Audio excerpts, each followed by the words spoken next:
It was the beginning of the 20th century, and two rivals, Robert Scott and Roald Amundsen, set on their expeditions to become the first people in history to reach the South Pole.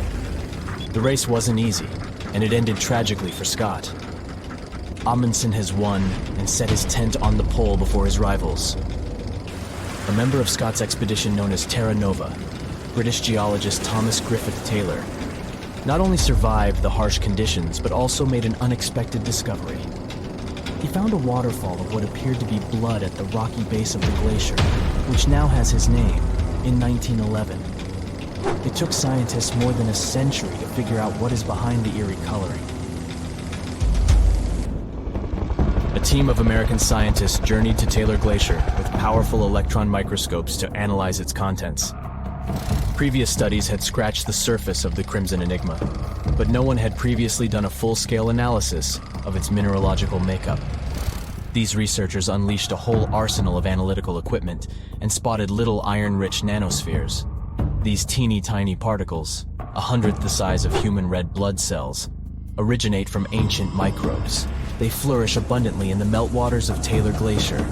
These nanospheres are jam-packed with iron, silicon, calcium, aluminum, and sodium, forming a unique composition that paints the subglacial water a vivid shade of red. These nanospheres don't have the usual crystalline structure found in minerals, which is why previous detection methods failed to spot them. Taylor Glacier's icy depths harbor an ancient microbial community that has thrived in isolation for thousands or possibly even millions of years. This discovery could help us in the search for life outside of Earth. Dr. Ken Levy, a research scientist at Johns Hopkins University, has some impressive expertise in planetary materials and the analysis of Martian samples. He decided to find out what would happen if a Mars rover landed in Antarctica. Could it figure out what makes bloodfalls so mesmerizingly red? So, researchers treated bloodfalls as a simulated Martian landing site. They used techniques inspired by the rovers exploring the red planet. The samples they collected were sent to Johns Hopkins processing facilities. There, Livy unleashed the power of transmission electron microscopy and revealed the enigmatic nanospheres. He made the conclusion that our current methods of analyzing other planets' surfaces with rovers fall short. They can't unravel the true nature of environmental materials, especially on chilly planets like Mars. These materials might be super tiny and non-crystalline, throwing off our detection methods. To truly grasp the essence of rocky planets, we'll need transmission electron microscopes. Strapping one onto a Mars rover isn't feasible yet, but it could mean a start of a new era in space exploration. Have you ever seen a waterfall on fire? Every February, when the stars align just right, Horsetail Fall in Yosemite National Park gets a sensational makeover.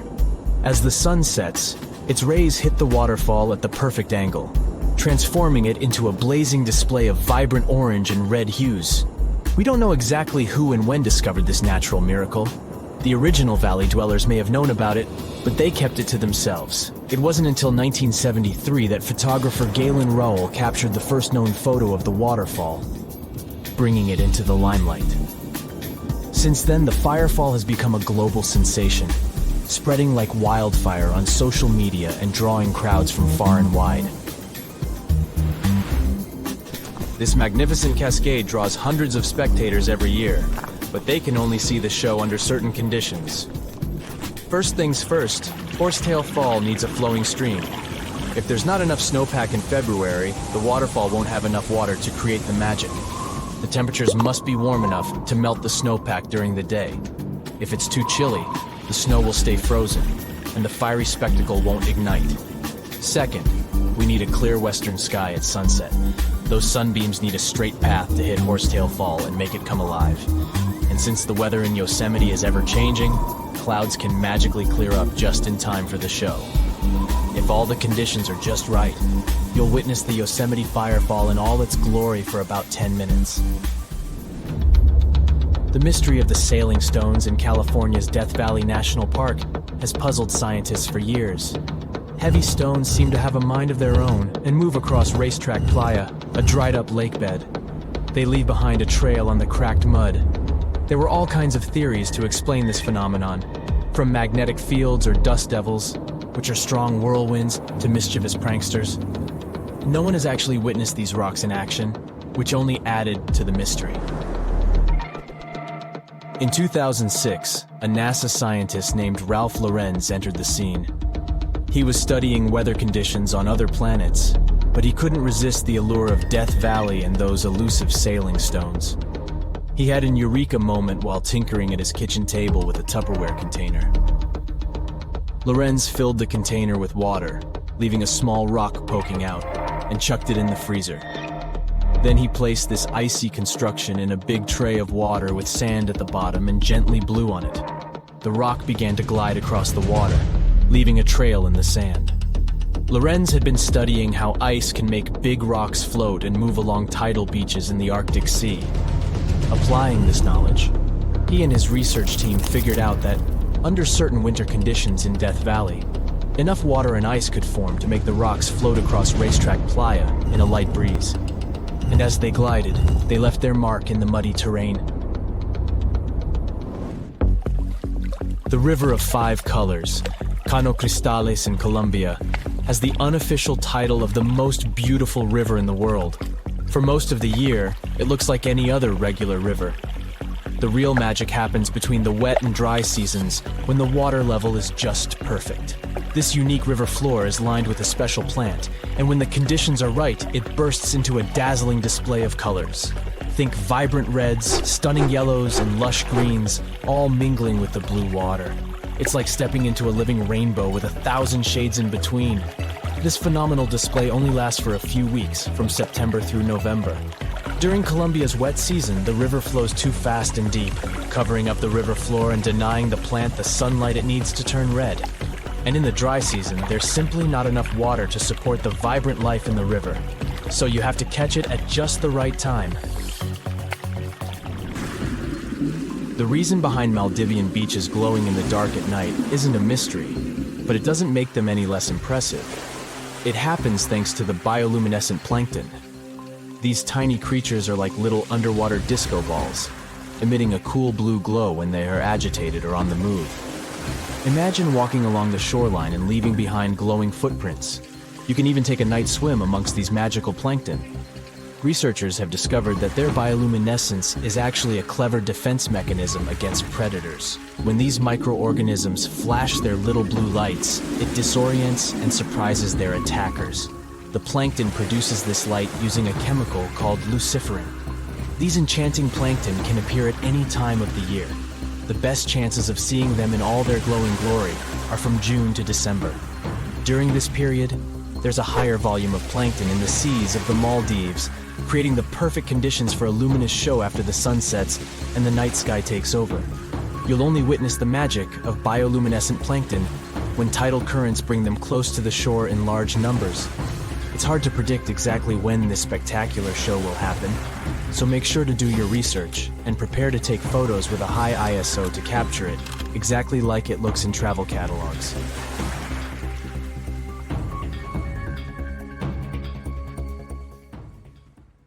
Phew!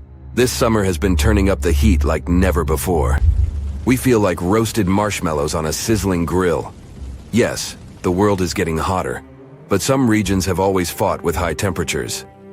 It turns out people had some inventions to keep themselves cool in ancient times too. Some of them are still functioning, even 3,000 years later. Let's take a look at how people saved themselves from heat throughout history. So, put an ice cube into your cold drink and get ready to hear how people survived the heat. Speaking of ice cubes, do you know that the Persians made an ice storage system? In the deserts of ancient Persia, people had an out-of-the-box idea about how to prevent their food from turning into a melted mess.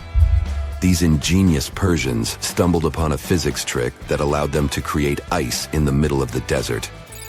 They called these cool structures yakhchuls, which basically means ice pits. These ice pits were not your ordinary coolers. They were like secret underground fridges. They looked like dome-shaped mud brick structures on the outside, but inside, it was a whole different world. These ice pits had an evaporation cooler system that worked like magic. At night, when the desert cooled down, Persians made use of the radiative cooling effect. They set up cleverly designed trenches to hold thin layers of water. The water froze, defying the desert heat. Then there were underground square storage areas. The Persians collected the melting ice water from these cool trenches, and during the night, they froze it again, making the most of the desert's natural chill. To add to the cooling effect, they built a wall to shade the storage areas from the hot midday sun. And that's not all. They had this fantastic wind-catching contraption called a badger that caught the breeze and directed it right into the ice pits. Fresh air plus ice. Cool breeze. A winning combo.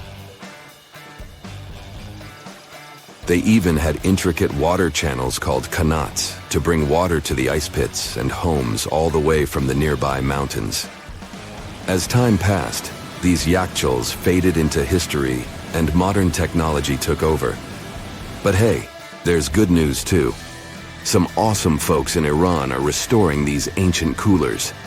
So, if you ever find yourself in the desert, don't forget to pay a visit to these marvelous places and witness the genius of the ancient Persians firsthand. Now, I want to focus more on the wind catchers because they don't just help make ice cubes. They actually function as a cooling system as well. Back in the day, those clever architectural wonders were all the rage in places like Persia, modern-day Iran, Egypt, and the Middle East. Imagine tower-like structures with openings at various levels strategically placed to harness the power of nature's breeze.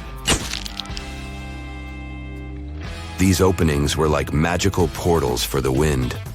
They captured those refreshing gusts and guided them right into people's living spaces. Basically, they were natural air conditioners. The breeze would gracefully flow downward, cooling the ground as it danced through the building. The secret sauce lies in the details. The tower's height, the number of sides, the openings, and the positioning of the interior blades. Everything plays its role in how efficiently the wind towers work out. Thanks to these wind catchers, ancient societies could enjoy comfy indoor temperatures without sweating. Can you imagine living in those times? Feeling the gentle breeze whisking through your home, keeping you feeling fresh and chilled out? The Persians are often credited for inventing these awesome wind catchers. But hey, don't forget about Egypt. There, you can find traces of similar structures dating all the way back to 1300 BCE. Yes, the invention of wind catchers may have occurred in ancient Egypt, but Yazid in Iran is the city with the largest number of wind catchers. People wouldn't have been able to live there without these ancient ACs because there was almost no rain in the area throughout the year. Now, let's look at these perforated double-skinned exteriors. Imagine dressing up a building with a fancy perforated screen. It's like giving its exterior a stylish makeover while keeping things chill inside. This genius technique, firstly, scatters the natural daylight, so no harsh sunbeams to blind you. The screen also offers shade like a pro, giving the building's interior a much-needed break from the blazing sun. Think of it as a natural sun hat for your home. Placing this screen about 4 feet away from the outer walls creates a breezy, dreamy hallway for fresh air circulation. And hey, they add a touch of elegance to the building too. These structures are sometimes called jali. Jaipur, India, for example, has an average daytime temperature of about 100 degrees Fahrenheit. So these structures are lifesavers. Jalis come in various forms, crafted from cement, earth, and wood. It's a cultural symbol deeply embedded in Indian architecture. You can find its captivating presence in iconic historical buildings like the majestic Taj Mahal and the Grand Red Fort in Delhi. But hey, it's not just a thing of the past. It's still rocking modern architecture scenes, and its charm has sparked creativity in artists and designers worldwide. It adorns the building's exterior, its cross-section showing a larger opening on the outside and a smaller one on the inside. This is where the Venturi effect steps in to show off its physics prowess. As the air flows through the narrowing passage, it picks up speed, creating a difference in pressure between the inside and outside of the building. Air blowing at a higher speed gets compressed, and when released, it cools down. Mashrabia is a wooden lattice or screen used in the Middle East and North Africa. These decorative wonders are like window blinds, but they do more than just look pretty. They're smart too. They give privacy, shading you from the sun, and let fresh air and light in. Some people also add clay pots filled with water, sand, or damp straw to their designs. As hot air breezes through the holes, it also passes through the pot's porous surface. The moisture inside evaporates, cooling the air. This is a perfect low-cost technique for hot and dry climates. It's eco-friendly, and there's no need for electricity.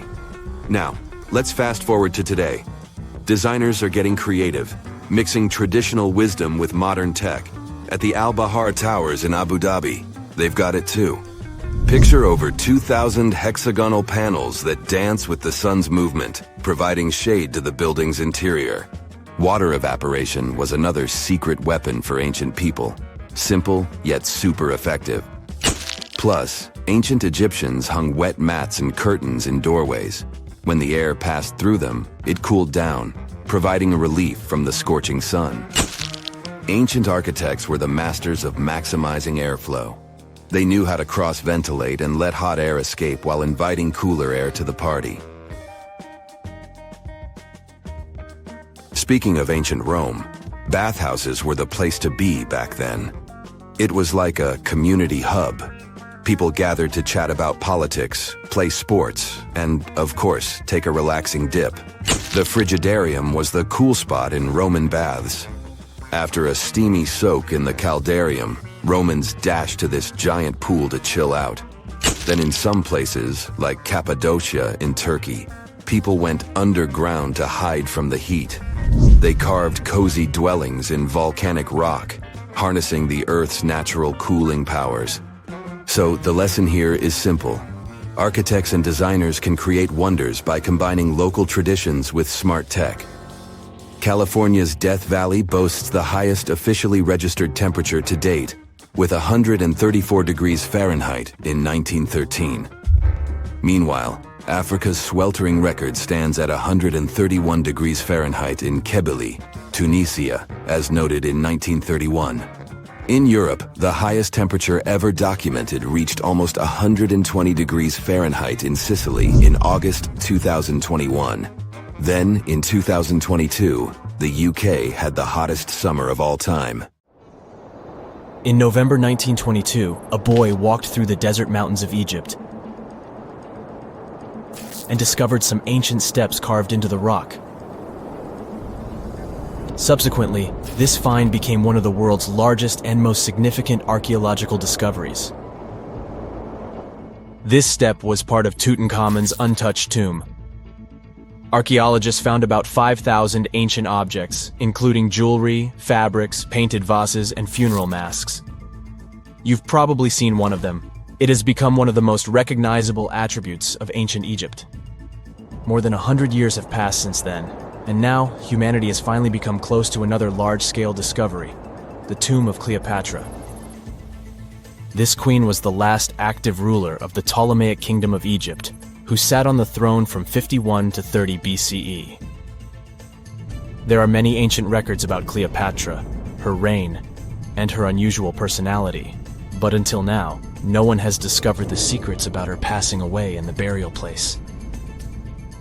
So, one archaeologist, Dr. Kathleen Martinez, has been studying ancient records and temples around Alexandria for decades, and concluded that the tomb of the queen should be located under the ancient city of Taposiris Magna, founded in 280 BCE. It was a big city on the northern coast of Egypt, where tens of thousands of people were engaged in trade and industry, and it seems that Dr. Martinez's guesses turned out to be correct. She and a group of archaeologists have discovered a secret underground tunnel near Alexandria, with a length of about 0.8 miles. It was cut into the rock under Taposiris Magna's temple. During further excavations, they found many things that indicate Cleopatra's tomb lies in the tunnel's depths. It's also possible that she is buried there together with the Roman commander, Mark Antony. According to ancient records, Cleopatra and Mark Antony loved each other and together opposed the Roman Senate, which declared Antony a traitor. The fact that natural disasters have occurred on the territory of Taposiris Magna for thousands of years can complicate the excavations. Earthquakes and floods destroyed the city and possibly flooded its underground tunnels. But archaeologists hope the ancient tomb remains untouched, and that it hides many treasures and records about the royal life of ancient Egypt during the reign of the last dynasty. There's a chance that excavations will go underwater and in the mud. This will require much time and funding, but archaeologists are sure it's worth it. Anyway, it's too early to say that Cleopatra is really buried there, but scientists have found many things in the tunnel that confirm this, including clay pots, dozens of coins with the image of Cleopatra and Alexander the Great, as well as a bust with the image of the Egyptian queen. Cleopatra is still one of the most popular personalities in Egypt, on an equal footing with Ramesses III and Tutankhamun. She inspired many films, paintings, and books, but what made her so popular? She became famous for her inconsistency.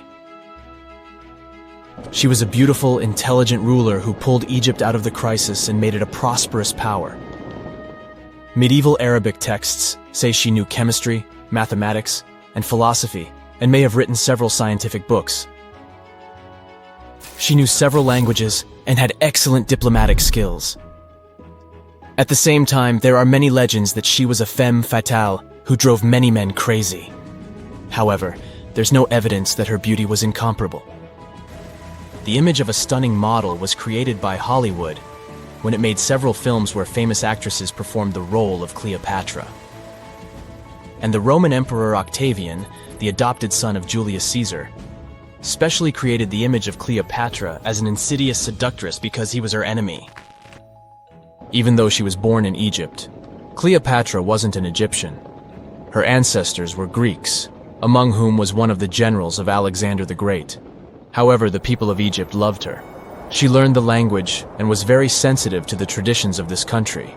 She knew the history, mentality, and customs of ancient Egypt well. She raised the level of its economy and strengthened its status as a world power. Much of this was made possible thanks to her cunning and impressiveness. She loved theatrical performances and lavish celebrations. She knew how to surprise people and put on a show. But behind the exterior image of a luxury lover was an intelligent and calculating ruler. Ancient Egypt was a rich, luxurious country, and Cleopatra did everything to increase its wealth and strengthen its position in the international arena. For example, she was once in conflict with her brother Ptolemy XIII Odd. The queen knew that she wouldn't be able to resist him, so she decided to attract Julius Caesar to their side. The Roman emperor arrived in Alexandria, where Cleopatra wanted to meet him, but Ptolemy knew about her plans and was about to prevent her from coming to Caesar. Then, instead of a rich and noisy arrival, Cleopatra decided to make her visit inconspicuous. She wrapped herself in a carpet or linen bag the emperor's servants carried into Caesar's private chambers. Cleopatra emerged from the carpet and impressed the Roman emperor with her beauty and determination. As a result, they fell in love with each other and became close allies. After some time, she impressed another influential Roman for diplomatic purposes. She arrived to meet Mark Antony on a golden barge with purple sails and silver oars. Cleopatra was dressed in the image of Aphrodite and sat under a magnificent canopy. Her servants dressed like cupids and were blowing her fan and burning incense. But Cleopatra created such a show for a reason. She knew that Antony revered Greek mythology and considered himself the embodiment of Dionysus. As a result, he was so impressed with this woman that he ended up marrying her. Cleopatra defended her crown, strengthened her alliance with Rome, and bore Antony 3 children. In Egypt, they threw big parties and enjoyed wealth with power. However, the relationship of a high-ranking official with the Egyptian queen caused a scandal in Rome. Octavian was Antony's primary opponent in the struggle for power, so he exploited the situation to darken the competitor's reputation. He used propaganda to make Cleopatra an insidious seductress in the eyes of Roman citizens. He accused Antony of succumbing to her charms. The Roman Senate supported Octavian and declared Cleopatra an enemy. In 33 BCE, this conflict reached a high point when Antony's navy clashed with Octavian's fleet. The latter won and forced his enemy to flee to Egypt with Cleopatra. According to some records, they took refuge near Alexandria. Pursued by the Romans, they hid in one of Cleopatra's palaces and met their end. Some legends say that Cleopatra was an expert in poisons. She provoked a venomous snake, a viper or an Egyptian cobra, to bite her. Also, according to another legend, she pricked herself with a poisonous needle. There's a theory that Cleopatra always carried an ampule with poison inside her hairbrush. And when she was cornered, she soaked the needle with this poison and pricked herself. None of this can be said for sure. Scientists are still trying to find out the truth. Perhaps when they reach Cleopatra's tomb, the world will get more answers about her tragic fate. She is considered the last ruler of Egypt. After her passing, Octavian plundered her palaces and temples and returned to Rome, where he became the main emperor. He successfully ruled the country and expanded its borders. His reign ended when he turned 75. World history would have looked different if Cleopatra and Mark Antony hadn't lost that naval battle. By the way, did you know that more time has passed between Cleopatra's reign and Neil Armstrong's flight to the moon than between the reign of the Egyptian queen and the construction of the Great Pyramid of Giza? Armstrong took a step on the Earth satellite in 1969, 38 years after the birth of Cleopatra. And the construction of the pyramid took place in 2560 BCE.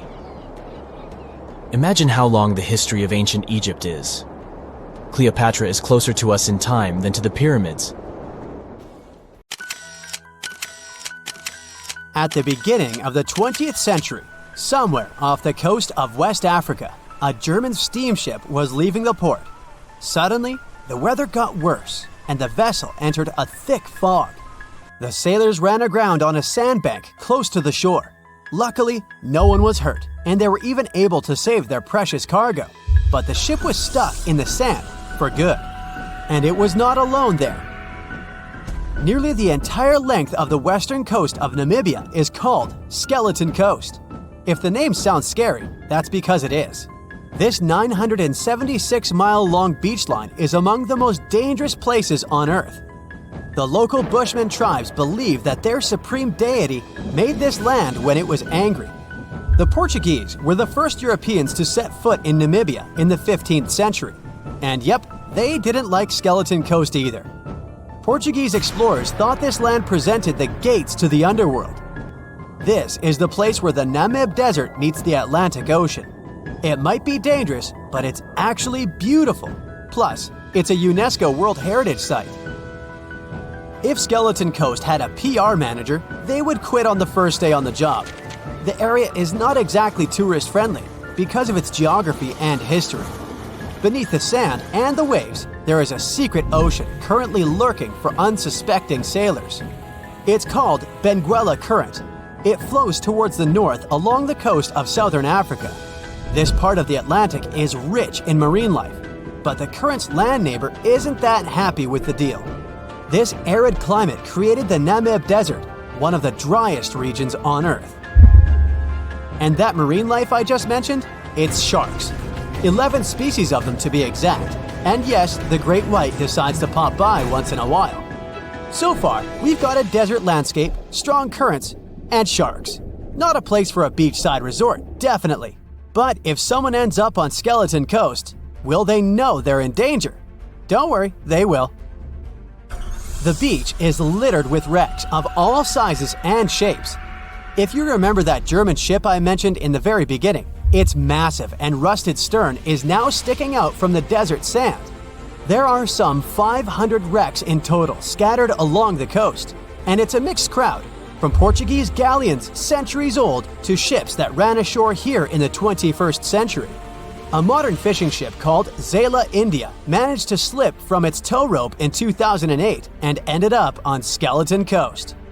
Okay, it didn't escape on its own. It had some help from the elements. But it's better to be a tourist attraction on a beach than to be broken up for scrap. That's where the trawler was originally going, poor thing. Skeleton Coast's most famous inhabitant, to call it such a place, is the wreck of the Dunedin Star. The British cargo liner ran aground here in 1942. The massive rescue operation that followed reveals why it's so dangerous for sailors to end up here. The rescuers managed to save all of the crew and passengers, but at a heavy price. An aircraft and a tugboat were lost in the process. It took the last of the rescuers a full 2 months to return home to Cape Town. Why, you might wonder? One look at the map of the region reveals the reason. It's an endless sea of yellow, which is the sand. There are so few roads here, so Skeleton Coast is hard to reach by land. There are also legal obstacles. You need a special permit to drive into the area. But the skeletons in the name of the area don't only refer to ships, they also stand for animal bones. Most of these belong to whales and seals. Many animals have adapted to the area, so lions and hyenas roam the coastline in search of a meal. Yeah, now there are hungry lions as well, as if those sharks weren't enough. Other animals with a temporary residence on Skeleton Coast include elephants, cheetahs, leopards, and giraffes. In 1971, the Namibian authorities established a national park here, but except for surfers, after an adrenaline rush, they don't get many visitors. You can understand why. The Namib Desert is the oldest desert in the world, and it's not very tourist-friendly either. Those who travel to the region should pack sunscreen and a warm winter jacket. A weird combo, right? Well, not so much when you think that during the day, temperatures soar over 110 degrees Fahrenheit. At night, the air temperature drops below freezing. What a climate roller coaster! And that's not the final danger. Yep, there's more. Remember how that German ship got lost in thick fog? Yeah, it wasn't a one-off event. Because of the region's climate, fog shows up frequently. Sailors should cover their ears now, but this fog is actually good for wildlife. This is their only source of water in the Namib Desert. Reptiles and mammals have adapted to the harsh climate. They use as little water as possible. Shifting sands, thick fog, strong currents, lions, and sharks. Not the stuff you would put in a tourist booklet, but Skeleton Coast isn't the only beach on Earth you wouldn't want to spend your vacation on. I will take you to Cape Tribulation in Australia. The area covers some 48 square miles in the northwestern part of the continent. And no, the area is not as dry as Skeleton Coast. It's part of the Daintree rainforest. You could say that here, it is the rainforest, not the desert that meets the ocean. The beach at Cape Tribulation is straight from a postcard.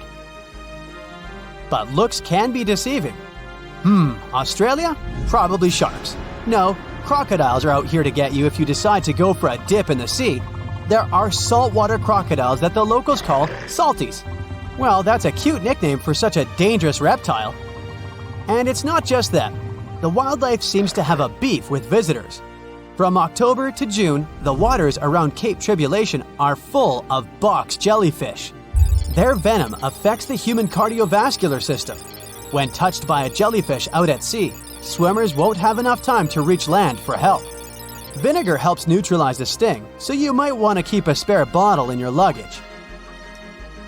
Crocodiles and jellyfish sound dangerous, but there's one more animal you should look after. It's the wild boar. It might sound funny, but you won't laugh when you're being chased by one of these across the beach. 21 million wild boars live in Australia. They're mostly active at night, making it even more dangerous if they charge at you. The best defense is running in circles. Wild boars can't cut corners well. That's probably why we don't see many of them taking up careers as race drivers. Cape Tribulation has one last danger installed for you, and it's not an animal. Out here, even the trees are plotting against visitors. The stinging tree got its name for a reason. If you try to pick one of its beautiful red berries, it'll fight back. Its prickles are like tiny glass shards. The less than pleasant effect on your skin will last for a month. Then there is this wait a while bush. Who keeps naming them like this? This long vine has spikes that grab hold and just don't let go. They are so strong they can pull a human off a horse. You'll have to wait for someone to come by and save you from this thorny grabber.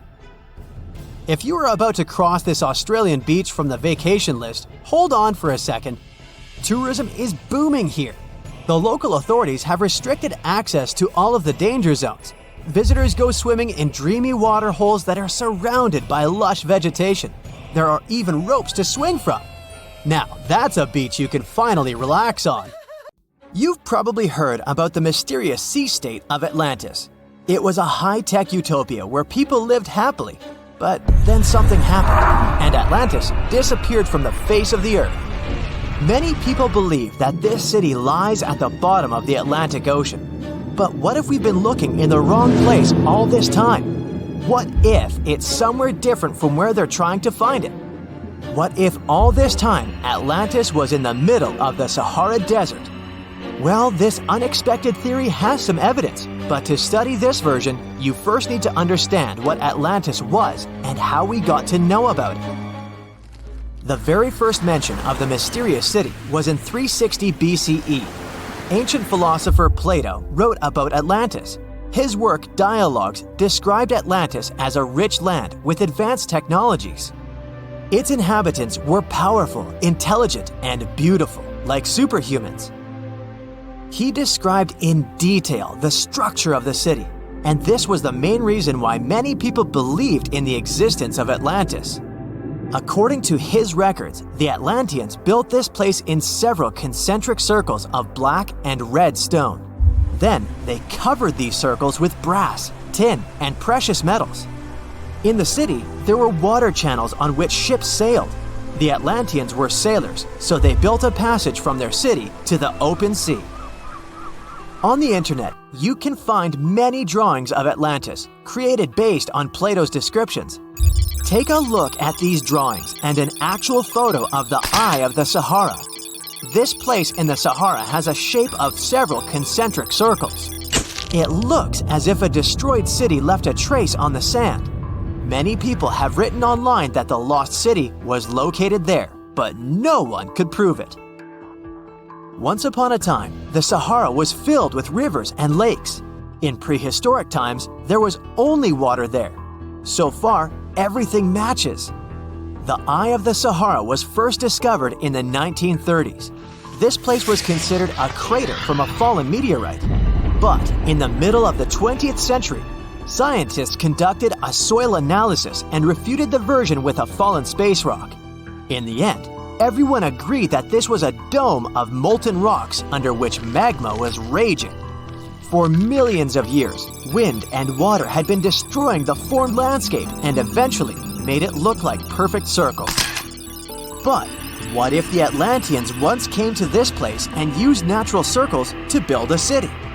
In this case, we would have many traces and artifacts from this developed civilization. And yes, archaeologists did find some arrowheads, spears, oars, and other things there. But this has nothing to do with Atlantis. In the Eye of the Sahara, a multitude of Acheulean artifacts lies. It was an ancient tribe that frequented this place. For the first time, Acheulean tools appeared more than 1.5 million years ago. Some of the items found there may be 130,000 years old, and according to the records, Atlantis existed about 12,000 years ago. Archaeologists found no artificial structures in this place. There was also no debris or traces of a large city. People would have found some stuff if a big city with advanced technologies had existed here. The main supporter of this idea was one YouTube channel. It collected 1 million views and attracted the attention of many historians and anthropologists. The theory that the Eye of the Sahara is Atlantis was quickly refuted. People found too many discrepancies between this place and the description of Atlantis. The author tried to catch the viewer's attention by presenting external similarities between the natural landscape and the fictional ancient city. Another popular theory claims that Atlantis was a real continent located off the Bahamas, but then this city was swallowed up by the Bermuda Triangle. According to this legend, the city ruins still lie at the bottom of the triangle, but there's no confirmation of this theory either. Writer Charles Berlitz invented it. Adherents of this theory claim that the walls and streets in the western part of the Bahamas might be the ruins of Atlantis. But scientists disagree. They have proven that these walls are natural formations of coastal rocks. There are also rumors that the story of Atlantis was inspired by an actual historical catastrophe, the Black Sea Flood. This is the Bosporus, a strait in Turkey connecting the Black Sea and the Sea of Marmara. Around 5600 BCE, the Black Sea was twice as small as it is now and had many cities on its shores. Unfortunately, a huge flood destroyed this flourishing civilization. Within a year, cities descended underwater, and surviving inhabitants moved to foreign lands and spread stories about the flood. Maybe these stories inspired Plato to come up with Atlantis. In the 1950s, people came up with another version. Atlantis was the continent that is now Antarctica. Tens of thousands of years ago, a warm continent with a developed city shifted to the northern part of our planet because of the movement of Earth's crust. The Atlanteans couldn't adapt to the cold conditions, and Atlantis was covered with a thick layer of ice. This theory was refuted when scientists began studying the tectonic plate's nature. It turned out that Earth's crust couldn't have moved such a huge continent as Antarctica. The tectonic plates don't behave this way at all. But the main question is, was Atlantis real? No one had described it before Plato. Perhaps the philosopher came up with it. Maybe he did this to emphasize the correctness of his views on life and to identify his philosophical theories. In his works, he wrote a lot about divine and human nature and how people can destroy this nature. He spoke of decaying ideal societies because of immoral behavior and vices. The Atlanteans were once moral, spiritual people who created a utopia, but then they became greedy and mean. They destroyed their inner nature, and for this, they had to witness the destruction of their city. One night, fires and earthquakes hit Atlantis and plunged the city into the sea. The higher powers punished people for their immoral behavior, and Plato also wanted everyone to be afraid of moral decay. But judging by the descriptions of the earthquakes and fire, it may seem that Atlantis was destroyed by a volcanic eruption, as it was with the ancient Roman city of Pompeii. And such destructions have happened pretty often throughout history. Natural disasters ruined many developed cities. One of the most famous cases occurred in 1100 BCE in the Mediterranean Sea, when a volcanic eruption destroyed the highly developed Minoan society. The Minoan society existed for about 2,000 years. These people mostly lived on the islands of Crete and Santorini, located north of Crete. The Minoans had beautiful houses, a sewage system, and a developed economy. They were engaged in agriculture, grew fruits and vegetables, painted frescoes, and made jewelry. They were the first people to found the thalassocracy, an empire based on the sea. They lived off of fishing, piracy, and maritime trade. At the time, they performed cruel rituals, and their way of life was far from moral. They were used to earthquakes on the island of Santorini, so they reinforced the walls of the city with wooden beams, but they didn't know what a volcanic eruption was. And when the sulfur smell appeared in the air, they didn't suspect the impending catastrophe. When the volcano spilled out tons of lava and ash, all the residents of Santorini abandoned their homes and tried to escape, but they couldn't. The eruption and earthquake triggered a tsunami. A large wave flooded the coastal part of the island of Crete. This hit the economy of the Minoans hard and destroyed their port harbor. Then, foreigners attacked Crete and finally destroyed the developed civilization. Some historians think that Plato could have referred to the Minoan Empire when describing Atlantis. Using their example, he showed how immoral actions could destroy people. When we think of active volcanoes, one region comes to mind: the Ring of Fire in the Pacific Ocean. 3/4 of Earth's volcanoes sit within this belt. Compare the area to Australia, which doesn't have any volcanic activity. The old continent of Europe is also calm, or at least we like to think so. Can you guess what the most active volcano in Europe is? If you thought of Mount Etna on the island of Sicily in Italy, you were right. The volcano has erupted about 200 times and has been far from sleeping in recent decades. The last time this happened was in August 2023. The highest mountain in the Mediterranean is 500 million years old. But in Iceland, there is a much younger volcano. It sprang into action on the 10th of July 2023. In the afternoon, 3 fissures appeared in the ground on a peninsula in the southwest of the island. This was at a base of a small mountain peak. Its name means Little Ram in the local language. The volcano spewed molten lava high into the air. There were also gas plumes in the area. But the scientific community wasn't surprised by the event. They already knew about the volcanic area that stretches between the cities of Reykjavik and Keflavik. Its name is hard to pronounce. Hey, I want to buy a vowel. It had already erupted during the previous 2 summers. This activity came after 8 centuries of dormancy. In the days leading up to the latest eruption, seismologists, the scientists who study earthquakes, recorded over 12,000 tremors. When the ground opened up in July, the fissures were over 1.5 miles long. The following morning, 2 of them closed. All the lava was now coming out of the last fissure. It grew into an elongated cone, the simplest shape of volcano we are all familiar with. The lava soon filled a large crater. It grew almost 100 feet tall during the first week, and it is still growing. On the night when the eruption started, lava spread out in all directions. Its cinders set ablaze the dry moss in the vicinity. Local authorities closed off the surrounding area. There were toxic gases from the volcanoes and smoke from the burning moss. Firefighters flocked to the area. After a week, they proclaimed the area safe. Visitors soon came to witness the birth of Europe's youngest volcano. This form of tourism is quite developed in Iceland. People come from all over the world to watch active volcanoes. The land of fire and ice is home to more than 130 volcanoes. Some 30 of them are active. Now, I know what you're thinking right now. Is volcano tourism safe? In Iceland, it is. The country's authorities research and constantly monitor all of the hotspots. The island is dotted with several dozen seismic stations. These help researchers accurately predict future eruptions, and emergency services are accustomed to these sorts of events. They can quickly cordon off danger zones. This is what happened in 2010. A volcano in the south of the island, the name of which everyone struggled to pronounce, erupted. It spewed out a plume of steam and ash that was 7 miles high. This wasn't a fun time to be an air traveler. Winds carried the enormous plume southeast toward northern Europe. Many countries closed their airspace for several days for safety reasons.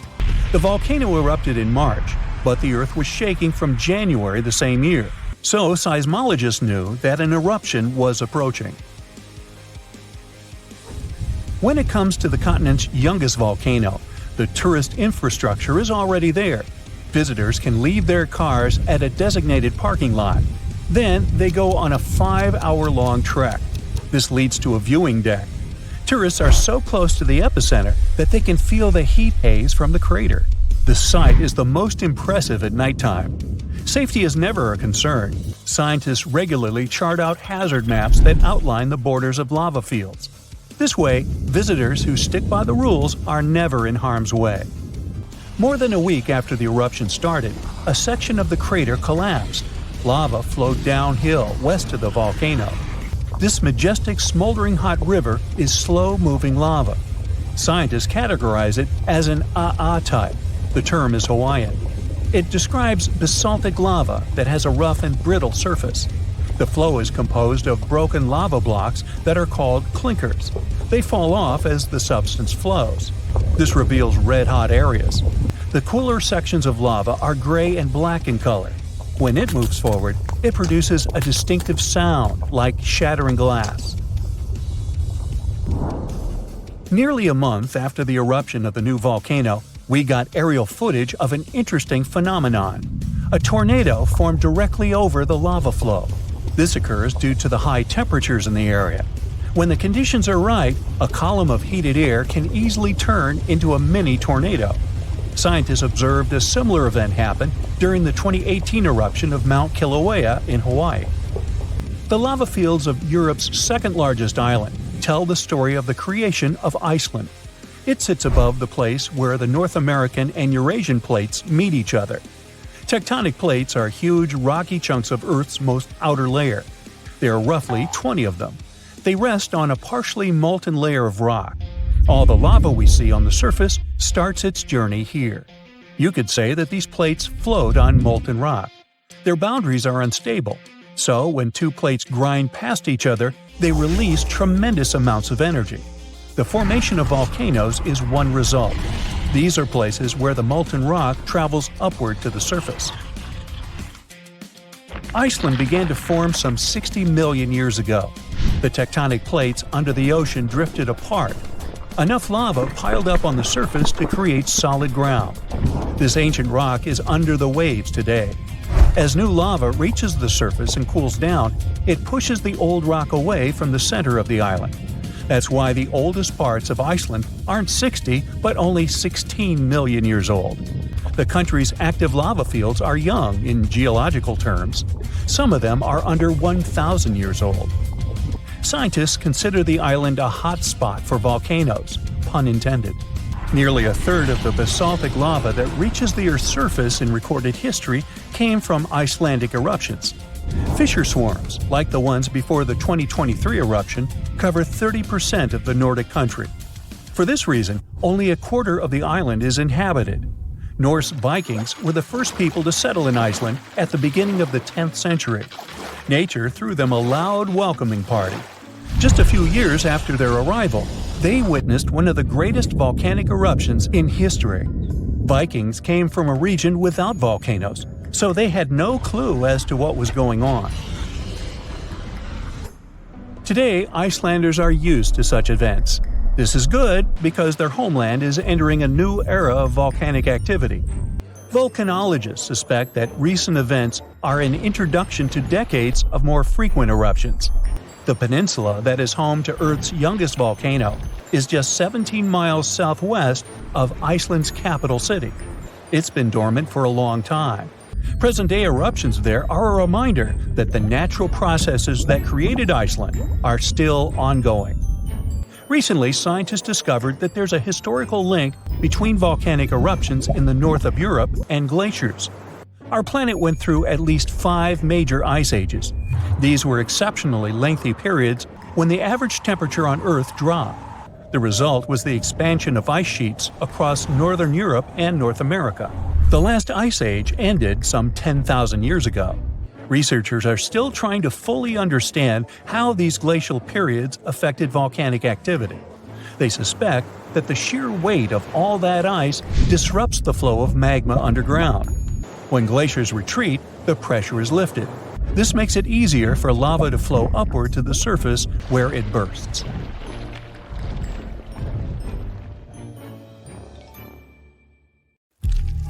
When you hear the word mummy, you might get a chill down your spine. That's because most of us associate this word with those creepy characters we've seen in some scary movies. But in reality, mummies have helped us understand a lot about ancient civilizations, their rulers, and about how people used to deal with losing their loved ones. The people most famous worldwide for their mummies are the ancient Egyptians. They believed that some sort of existence after passing away was possible, if certain conditions were met.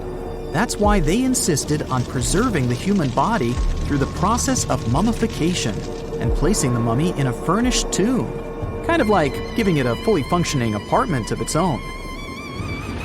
Why did they believe in this? Well, because they were deeply connected to their natural environment for the most part. They saw the natural cycles around them, like how the sun rose every day, followed by the moon, or how new life was always sprouting from plants, even after they had wilted away. They also believed that the powerful spirit Osiris, who represented the cycle of passing away and resurrection, played a role in this process.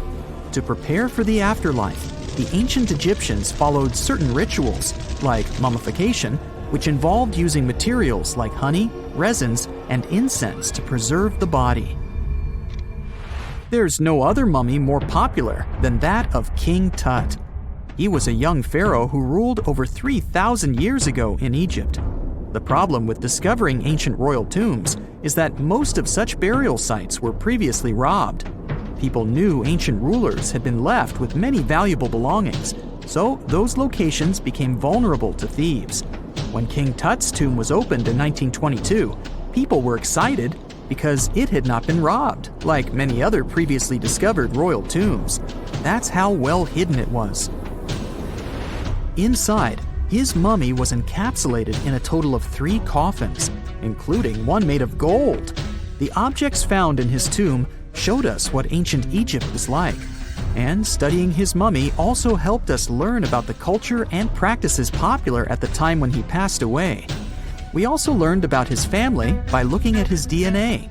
Scientists were able to discover that he had had a disease called malaria and a problem with his foot that might have made it hard for him to walk.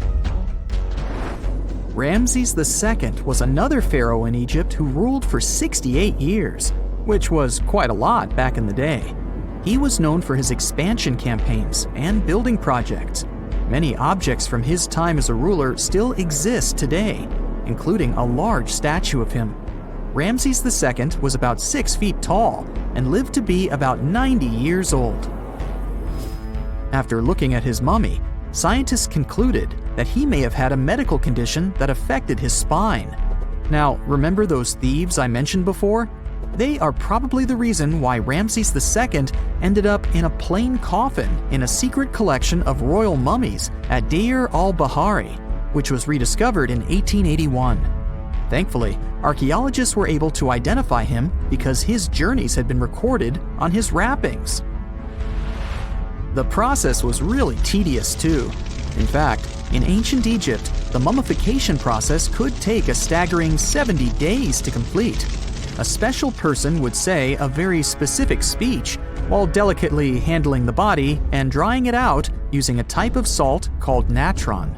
They also used linen and resin to make the body look more lifelike and to wrap it in cloth. The tomb was equally as important for ancient Egyptians. The walls of King Tut's tomb, for example, were adorned with intricate artwork that depicted his journey to the afterlife, from his burial procession to his passage through the underworld. The ancient Egyptians believed that everyone made this journey after passing away, and they filled their tombs with items and paintings to help the person in their spiritual travels. Additionally, the walls of the tomb were decorated with spells from a special book, which contained a collection of poems that the Egyptians believed would help people reach the afterlife. And speaking of how important this journey was, people also placed food in these ancient tombs. In King Tut's tomb, archaeologists discovered 36 jars of vintage beverages and 8 baskets of fruit, which were believed to be left there to help him in his journey to the afterlife. The Egyptians believed that traveling to the afterlife took a really long time, so they left a lot of supplies, such as food and water, to sustain their loved ones. Pharaohs also generally had numerous luxurious garments and beautiful jewelry in their tombs to ensure that they would have a fashionable journey. These items included various types of linen clothing, such as tunics, scarves, gloves, and headdresses, as well as a lot of gold jewelry with precious stones, like bracelets, buckles, pendants, necklaces, rings, and even precious depictions of insects for protection. Some were also deposited with fans made from ivory and ostrich feathers to keep them cool in the afterlife. Some ancient rulers were even placed in their forever apartments along with boats. For example, Pharaoh Khufu built the Great Pyramid at Giza as his tomb, and a large ship was found inside. King Tut, however, was buried with multiple boat paddles, but no actual boat. Instead, he had 3 chariots and numerous walking sticks made of precious materials, perhaps indicating he'd rather travel to the beyond by land, not by water. Amongst the most interesting objects found near ancient mummies are bottles of oils and perfumes. If rulers were supposed to be fashionable, why not smell nice too, right? Also, some of them had some ancient kinds of board games, most of them made out of precious materials like gold or ivory. One of those games was called Senet. It was very popular amongst the ancient Egyptians and very similar to modern-day chess. The ancient Egyptians may have the most famous mummies out there, but they weren't the first to invent the procedure. In fact, it all started in South America with an ancient civilization named the Chinchorro. As far as we know today, these people were the first to mummify their loved ones that had passed away, They did it somewhere around 2,000 years before the Egyptians started their own rituals. Sure, we can tell a lot about ancient rulers by studying these mummies, but until recently, we had no idea what they really looked like during their lifetime. Not so long ago, though, some very special mummy paintings were found by archaeologists studying ancient Egyptian objects. These mummy portraits are highly detailed paintings of individuals that were made while they were still alive. Such paintings were often painted on wood, as opposed to the classical portraits we all know about, which are painted on canvas. They are known for their realism and beauty, and have even been used by researchers to diagnose diseases by comparing them to the corresponding mummies. Some of these portraits also include depictions of jewelry, which was later found on the mummies. The recent discovery of these mummy portraits in Central Egypt is significant, as it marks the first time in over a century that such paintings have been found. Mummies appeared all around the world naturally, too. Mummification can occur without people intervening because of natural conditions, like extremely cold or hot environments, places with a lack of oxygen, or accidental exposure to chemicals that preserve the body. These conditions don't allow bacteria to grow, resulting in the body remaining more or less intact. Famous Otzi was one of these mummies. We know today he was a man who lived around 5,000 years ago in Europe. But upon his discovery in the Alps in 1991, Austrian authorities initially believed that he was a modern mountaineer because of how well preserved the body was. However, after the Iceman was removed from the glacier, it was determined that he was actually from the Copper Age. Imagine, you're on a vacation and your hotel reservation gets canceled. Bummer. You'll have to find another place to stay, right? Yeah. You start Googling for accommodations when you stumble upon this ad. It mentions a hotel that seemingly has an infinite number of rooms. They'll surely have a room available for you, right? Oh, yeah. You arrive at the hotel and you're greeted at the check-in desk by the hotel manager. This receptionist in particular sure does look special. You'll soon find out why. He starts by saying all his rooms are booked. The infinite number of rooms are all filled by an infinite number of guests. But wait, the manager might have a solution to still check you in. Told you he was special. Oh, yeah. He begins to explain that all the rooms in the hotel are numbered, starting from room number 1. It goes on to room number 2, then 3, moving forward infinitely. At this hotel, there is only one person allowed per room. So if there is one person in each one of the rooms, how will he make space for you? Simple. He asks each one of the guests to move down a room. This way, the person staying in room number 1 moves over to room number 2. That person in room number 3, and so on. Once every one of those infinite numbers of guests moves down a room, the first one becomes available for you to stay. Ooh.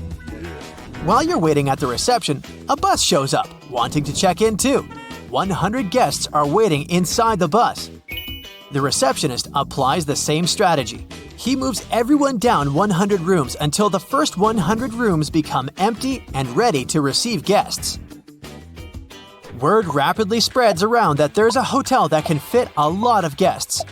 Obviously, more buses like this one start to arrive, and they're not just a lot of buses. An infinite number of buses with an infinite number of passengers get lined up at the hotel entrance. Our receptionist is clever yet again. He opens his infinite agenda with an infinite number of pages and starts preparing a table. This one too has an infinite number of columns and rows. In this table, there's a row for each bus, with the row at the top for all the people that are already in the hotel. He uses the columns to show the position each person occupies. He's got room number 1, room number 2, and so on. He moves on to fill the table with bus 1, seat 1, then bus 1, seat 2. His goal is to make sure each person gets their unique code. This code is made out of a combination of the vehicle and the seat number. He then proceeds to show everyone how he'll assign the rooms. Starting with the top left corner of his table, he draws a line that zigzags back and forth across the table, going over each person exactly once. If he could pull at that line from each end, he'd transform an infinite by infinite table into one single row, Once the order from that line is defined, he assigns each room number to its designated visitor. Everyone fits once again. Just as our brilliant receptionist is about to take a break, a big bus appears at the hotel entrance. Not a regular vehicle, but a party bus. It has no seats. But as you can already imagine by now, this one has an infinite number of passengers too. As they step down from the bus, you listen to their names. They sure are weird. Soon enough, one of the new party visitors starts to explain why they call each other the way they do. Since there's an infinite number of them in the bus, they've all decided to use unique identifiers, only using the letters X and Z. To keep with the theme, these names are also infinitely long.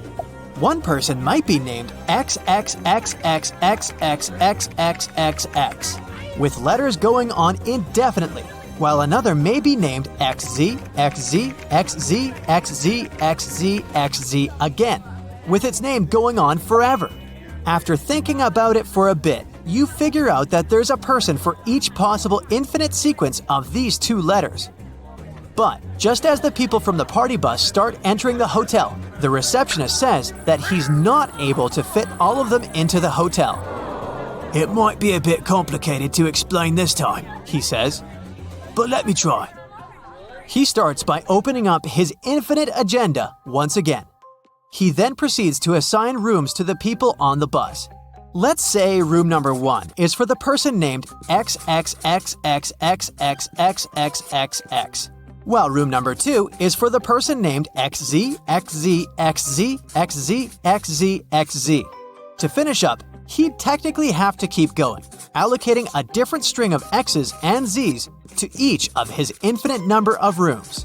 "Here's where it gets tricky," he says, "because even if we complete this infinite list of names, I can still name a person who won't be assigned a room." All you have to do is to figure out who that person is to take the first letter of their name and switch it, so X becomes Z. Then you take the second letter of the second name and switch it from Z to an X. If you keep doing that, the name you write down is surely not going to appear on the list. You might have stumbled upon a hotel with an infinite number of rooms, but that's not to say it can fit literally everyone, because those rooms are infinite, but they are countably infinite. Even if it would take forever, you could technically count all the rooms in the hotel. The reason why you can't squeeze all the people from the party bus is that those people are uncountably infinite. There's no systematic way to identify them. When you look at it this way, it does make you think, are some infinities bigger than others? This theory is called David Hilbert's Infinite Grand Hotel, and it's not the only one of its kind. The friendship theory is a funny one too. It means that most people have fewer friends than their friends have. Hello. So, if you have 3 friends, chances are that your friends have more than 3 friends each. It's like a puzzle. It's hard to figure out why this happens, but it's true. It was first noticed back in 1991 by a sociologist named Scott Feld. He made this unusual discovery when looking at existing social networks. He calculated the average number of friends that a person has and then compared this number to the average number of friends those respective friends had too. The interesting part happened when he noticed the second number is always bigger. Problem is, there's no logical explanation for this phenomenon. Why is this important, you might ask? Because it affects the way we perceive ourselves in relation to others. Most of us look at our friends as being happier, richer, and more popular than they are. But it's important to remember that almost everyone is in the same situation. Then, there are Zeno's theories, which are puzzles about motion. They ask questions like, if you have to take half of the steps to get somewhere, and then half of those steps, and then half of those steps, will you ever get there? The answer is yes. Even though it might seem like you'll never get to the end, if you keep taking half of the steps, you will eventually get there. It may seem weird, but all these theories are in fact paradoxes. In math, there are mathematical conclusions so absurd that it's difficult to understand, even though every step you took before reaching that said conclusion is correct. In most scenarios, the paradox is the contradiction of the statements themselves. In David Hilbert's Infinite Grand Hotel, for example, these statements are that the hotel can be fully booked and have rooms available at the same time. If you've ever wondered what it feels like to walk on diamonds, head straight to the town of Nördlingen in Germany. It seems like a typical fairy tale village with cute houses and red roofs, but its walls and streets are actually studded with over 72,000 diamonds. You'll need a microscope to see them, but they're definitely there. When the first people came to live here, somewhere around the 9th century CE, they were positive they were settling down in a volcanic crater. They didn't know the stone they were using for construction was embedded with millions of tiny diamonds, and the origins of the crater were out of this world. An asteroid slightly larger than half a mile in diameter hit our planet around 14.5 million years ago in what is now Bavaria and left a crater 16 miles wide.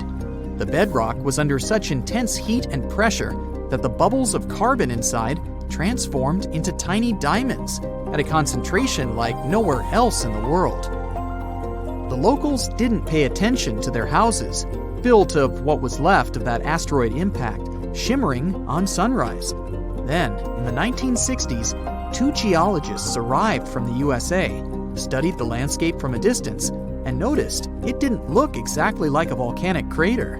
After further research, they realized their theory that the crater was shaped from above and not from below proved right. They even had to change school books after the discovery, not to mislead the students. Once the word of the crater had spread, NASA got interested in it and sent their Apollo 14 and Apollo 16 astronauts to visit it to learn about what kind of rocks they'd find in space and which of them were worth bringing home. A moon rock that arrived with one of the missions is now on display at the local museum, and astronauts still visit the place. The locals, though, are so used to living among diamonds, they don't even find it special. The Australian town of Coober Pedy is known as the opal capital of the world and exists completely underground. The town even has the first 4-star underground hotel in the world. The reason people settled in this area was to work at an opal mine. Back in the day, the miners could hardly survive under the burning desert sun, so someone decided to put a tent directly into the mine. Then it turned into a home. Now, Coober Pedy has around 2,500 residents from different countries, about 30 shops, an opal gallery, museums, a bar, and other buildings, and is a popular tourist attraction. The town of Manawi, Nebraska, in the USA, has a mayor, a clerk, a treasurer, a librarian, a tavern keeper, and a bartender. Yet, the population is officially just 1. Elsie Eiler has been doing all those jobs, paying taxes to herself and voting herself for mayor since 2004. Back in the 1930s, Manawi had a population of 150 people, grocery shops, and restaurants. When farming conditions got worse, people started leaving family by family until it went down to 1 person. If you feel like saving some money on house construction, look up some property in the Spanish town of Centenil de las Bodegas. 3,000 residents live under and into the sides of the Cadiz Mountains and use them as natural walls and ceilings. The first settlers moved in here back in prehistoric times. The rocks keep the houses cool in the summer and warm in the winter.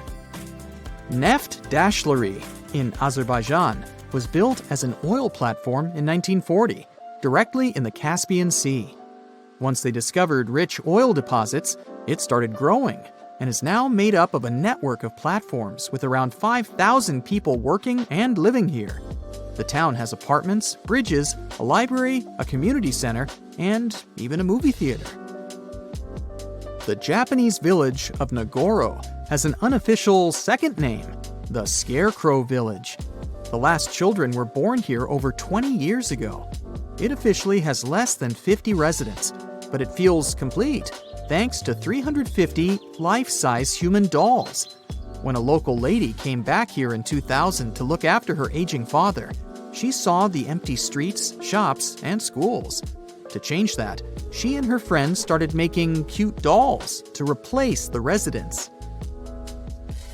The entire town of Whittier, Alaska, lives under one roof of a 14-story building of a former barracks. That's around 220 people who live here all year round, plus all the shops, a police station, a post office, a hospital, and a church. The locals are mostly working in commercial fishing, recreation, and tourism, or for the state ferry and railroad. The idea behind having everyone and everything in one place is to save money on heating in the always cold climate and let the people do all their business inside. This way, they don't have to face the unbearably strong winds. There's a town in Svalbard, Norway called Longyearbyen, where the sun sets on October 25th and doesn't rise again for the next 4 months. When it rises again in spring, the locals gather on the step of an old hospital at 12:15 to welcome the sun and celebrate its return. Then, it doesn't set for over 4 months.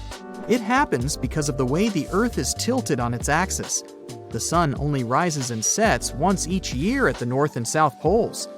Longyearbyen is the northernmost town in the world, so it gets affected by that. Its residents occasionally see polar bears and reindeer in the streets and get around on snowmobiles. The Italian village of Viganella was built right at the bottom of a deep valley and on the wrong side of the mountains. They cast huge shadows and deprived the village of the sun for the entire winter. The locals used to live like that for centuries, until one engineer decided to build a large mirror high on the opposite slope of the mountain. It's operated by a computer and reflects light on the central square of Viganella for at least 6 hours a day during the darkest months. Santa Cruz del Islote in Colombia is one of the world's most crowded islands, with around 600 residents in a 2.5-acre area. Fishermen built this island on a coral platform over a century ago. They chose it because of its beautiful location and the absence of mosquitoes. The families of the original settlers were growing, and most of them never left the island. You'll only find people with 6 different last names living here. When the family needs extra space, they just add an extra floor to one of around 100 homes in town. Now it has a school, shops, a church, and 1 restaurant. There is no traffic, since the streets aren't wide enough for cars or trucks, and the distances are perfectly walkable. No one on the island locks their doors, because everyone knows each other, and there hasn't been a single crime. Another place where people don't lock their doors is the Shani Shingnapur village in India. In fact, local homes and even shops don't have front doors, keys, and locks, but locals never feel unsafe. Residents believe their village is under the protection of Lord Shani, who will punish anyone who tries to steal something. A legend says that around 300 years ago, after heavy rain and flooding, the locals found a huge rock. The same night, Lord Shani appeared in the dreams of the village head and promised to protect the village if they kept the rock in the village unsheltered. The deity would live on the rock and oversee the village. Once the first bank opened in the village, they added a glass entrance and a barely visible electromagnetic lock with a remote control to respect the tradition. If you're looking for the most relaxed place in the world, check out the Villages in Florida. You can't move here unless there is at least one person over 55 in your home. And you'd have to leave behind any family members under 19.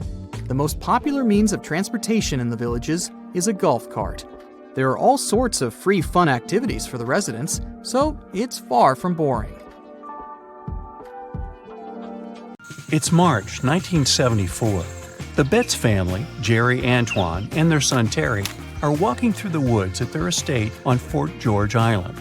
As they enjoy their spring walk, little do they know that today they'll come across something that'll change their lives forever. As Terry walks ahead, he can feel something pulling him towards an unknown object. Unsure of what to make of this feeling, but curious to pursue whatever's calling to him. "Terry, where are you going?" his mother calls out, but he ignores her and frantically tries to find this unknown thing. He wants it, he needs it, and then he can see something. A shiny silver sphere, the size of a bowling ball, nestling among the grass. As Terry approaches it, he notices it's eerily untouched, with no damage or dirt on it. Terry picks it up. It's heavy, but he holds it tight. "Always finding junk where you go," his father laughs. Terry was always collecting strange metallic objects. He found them fascinating. "It's just a souvenir, that's all." The three of them look at the ball, all intrigued by the perfect shiny sphere. As they walk back home, they excitedly discuss its possible origins, fantasizing the possibilities that maybe it's a cannonball used by conquistadors, or that it could have fallen from a NASA satellite in orbit. They arrive home, and Terry places the mysterious ball on a windowsill in his room, next to many of his other exhibits, and it sits there for now. 2 weeks pass, and Terry has a friend over. They hang out and take turns playing the guitar. Terry strikes a chord, and a vibration occurs that comes from the windowsill. The boys sit silently, spooked by the unknown sound. They look around to find where it came from. "It's probably just a possum," Terry says calmly. But as he raises his pick, he looks towards the sphere suspiciously. As he strikes another chord, he sees the sphere vibrate, and this time, it's also emitting a humming sound. Terry puts down the guitar and approaches the ball, and as he reaches toward it, the sound slowly fades. Startled, he stands in silence before calling out to his dad. Terry explains the strange phenomenon to his father. Antoine looks at it closely, then holds it up to his ear. As he shakes it vigorously, he can feel something inside the ball moving. Shocked, he places it down on a table. Once placed, it begins to roll, moving towards one edge of the table, then circling around, moving corner to corner in a rectangle, endlessly searching for something, possibly an exit, until finally it rolls back to the middle, becoming motionless once more. They all look at the ball, puzzled by the display, and Antoine places the ball on the floor. As soon as it touches the surface, it quickly rolls toward the door. This time, it's clear the sphere wants to make an escape. The thing is too valuable to lose, and Terry quickly chases after it. He grabs it before it leaves the house. He places the ball somewhere safe inside a box, incapable of another escape attempt. Over the following days, Terry took it upon himself to make his own experiments. He found that when within the sunlight, it appeared to be more active.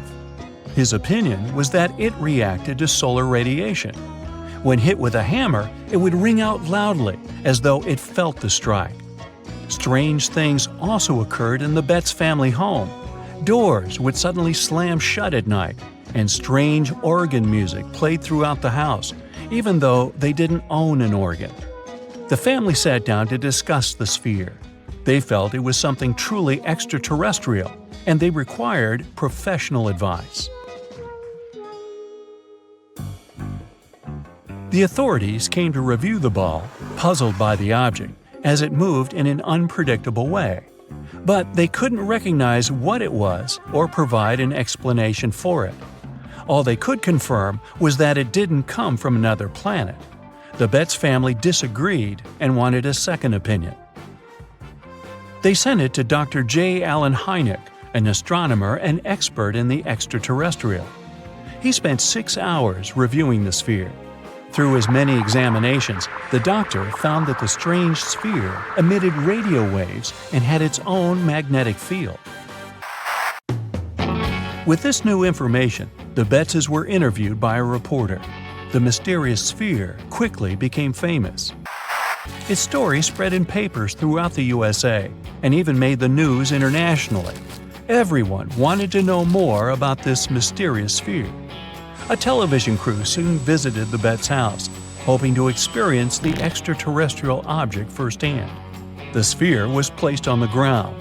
It did its usual trick, and the visitors stood there, speechless at what they were witnessing. The reporters asked to place the family's poodle next to the ball to provide an indication of the sphere's size.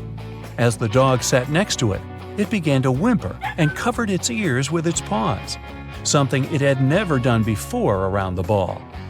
The Betz family felt they had something truly valuable and insured it through Lloyd's of London, and if they left it at home, they had someone stay to watch it, ensuring no one would steal it or let it escape. But what was the mysterious Betz sphere really? When responding to the press, the spokesman from the authorities revealed the sphere was made from high-grade stainless steel. Although the sphere wasn't something they made themselves, it was still likely created somewhere on Earth. If it came from outer space, they advised it would be made from different elements. Their review showed the shell of the sphere is 1 inch thick and hollow inside. It weighed 22 pounds, the exact weight for that amount of stainless steel. It had no seams on it, the shell was scuffed in parts, and had a small triangular mark 3 millimeters long. They were sure it was just a steel ball. But they wanted to confirm further by using X-rays. They found small beads of residue inside. These beads would have been caught inside the object when it was manufactured, clarifying why there was a feeling of movement inside the ball. They also solved the mystery of the strange movement. As it's a perfectly balanced sphere, sitting on the slightest uneven surface would cause it to roll. The Betz's house had uneven stone floors, and it had only ever been witnessed to move around there. The authority also wanted to cut it open to prove their assessment. However, the Betz's were adamant that it couldn't be damaged. It was identified further that the sphere was just a ball check valve produced by the Bell & Gossett Company. The ball's size, weight, and metallurgic composition matched perfectly to what they made. Confirming how it managed to make the journey to the Betz's estate 3 years before the discovery of the sphere, an artist, James Durling Jones, had collected a few of these ball check valves. He liked to use them in his sculptures. With no room inside of his bust, he put them on the top of the roof rack. His journey took him past the Betz's estate, and along the way, a few of these balls happened to roll off and were lost, at least until Terry came along one fine spring day. But what about the radio waves and odd magnetic properties confirmed by Dr. Hynek? Well, although Antoine claimed that's what was found, it was never confirmed to be true with the doctor. The 1970s were a heyday for all things out of our planet, and anything related would gain popularity immediately. The authorities only enhanced this by providing monetary rewards for supporting evidence. Finding something extraterrestrial could have been just a ploy by the Betz's for a cash reward. This spiky tree knows how to shoot, so you better stay away from it. It's called a sandbox tree, and you can find it in Amazonia. Initially, its seeds are formed in the shape of a small pumpkin. As time goes by, they harden and mature. But here comes the fun part. Just as they reach peak maturity, the seeds pop and shoot out at a speed of 150 miles per hour. They can even reach distances of 60 feet. That's what makes it so risky to be in their way during the blast process. Not to mention the seeds are poisonous too. Sure, some trees don't grow completely upright, but a tree that's altogether bent, with its branches even touching the ground, is a sight not to be missed. Such a tree, called the El Árbol de la Sabina, grows in Spain. Its shape depends on the wind, as the tree bends in its direction. As a result, not only does it often have a weird shape, but it can also change it completely during different times of the year.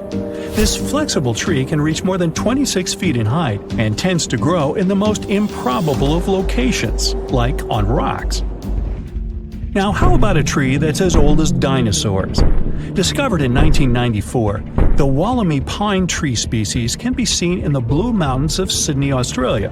It dates back to over 200 million years, so it's easy to believe dinosaurs might have even roamed around it.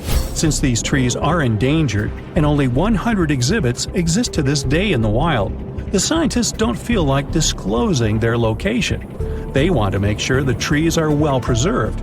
Also, they're important for science, as studying them may help us uncover new information on the Earth's past.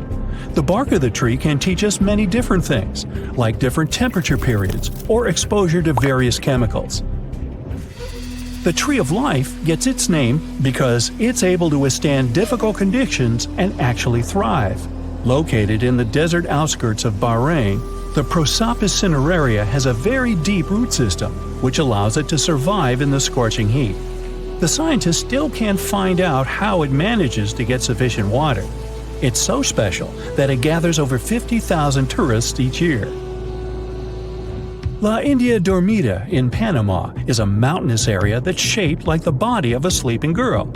It's part of a bigger, mysterious region called La Val de Anton, one of the largest inhabited dormant volcanoes in the world. And it has some pretty weird trees too, square ones. Even the rings of these trees, meaning the interior of their trunks, are the same shape, with sharp edges, sometimes even at a perfect 90-degree angle.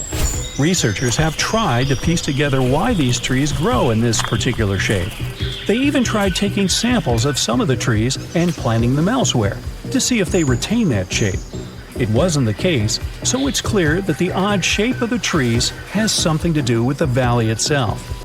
Some people believe that a local farmer might have originally planted the trees in boxes, forcing the trees to grow like that to reduce lumber waste, since round trees often end up being cut in sharp-angled pieces.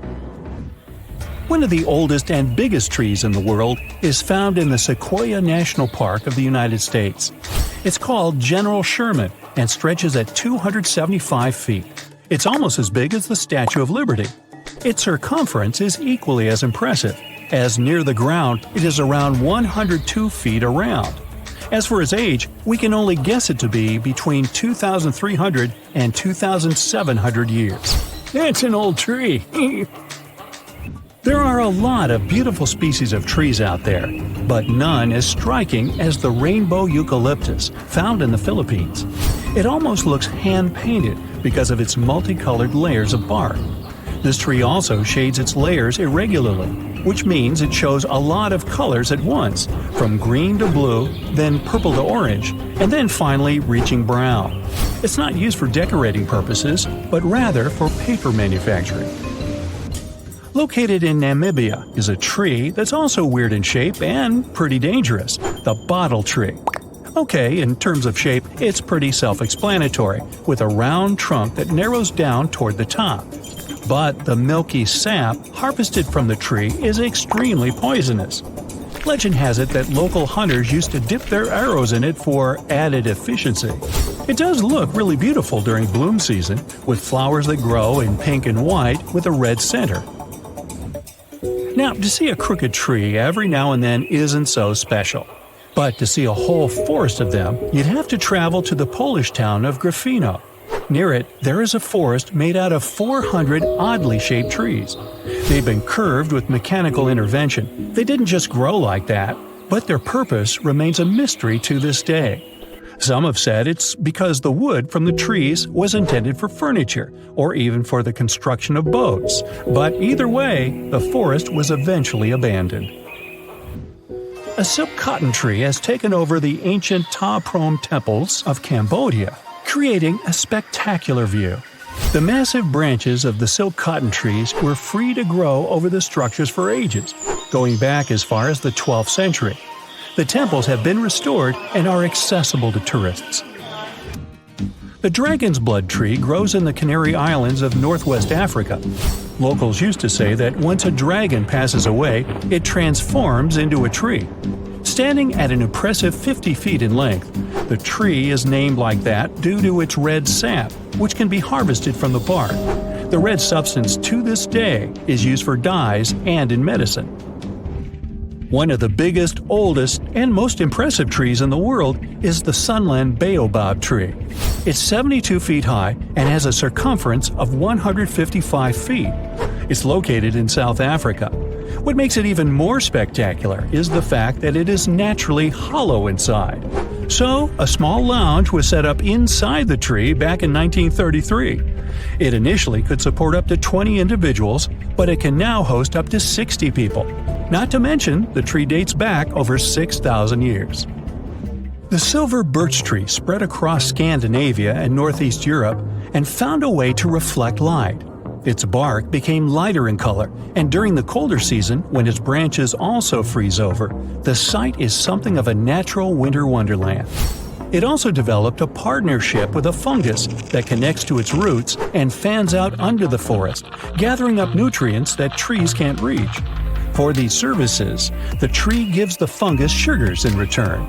The birch's companion is dangerous and shouldn't be consumed by people. It's easy to recognize with the classical scarlet-topped red-sprinkled mushroom head. A natural festival not to be missed is Japan's cherry blossom season. The pinkish-white blossom is deeply rooted in Japanese culture, going hand in hand with a local saying called Mono no Arare. Was I even close on that? Which relatively translates to the fact that everything is temporary, regardless of how perfect or beautiful it is. Should you ever visit Japan, you'll quickly see that the cherry blossom symbol is everywhere, from company logos to even clothing or household items. Yosemite National Park in California once had an amazing tree structure that was turned into a tunnel. It was a coast redwood tree, stretching 227 feet tall. It was nicknamed Wawona, the Native American word for the hoot of an owl. The tree fell in 1969 because of a heavy snow, but it survived as an ecosystem for animals, plants, and insects. It's now called the fallen tunnel tree. One tree species known as Firefall, well, you read it, is the rarest plant on Earth. The Guinness World Record book recorded one single tree of its kind off the coast of New Zealand. It wasn't always that lonely, but humans brought goats to the island, which nipped at every other member of its family. Ow!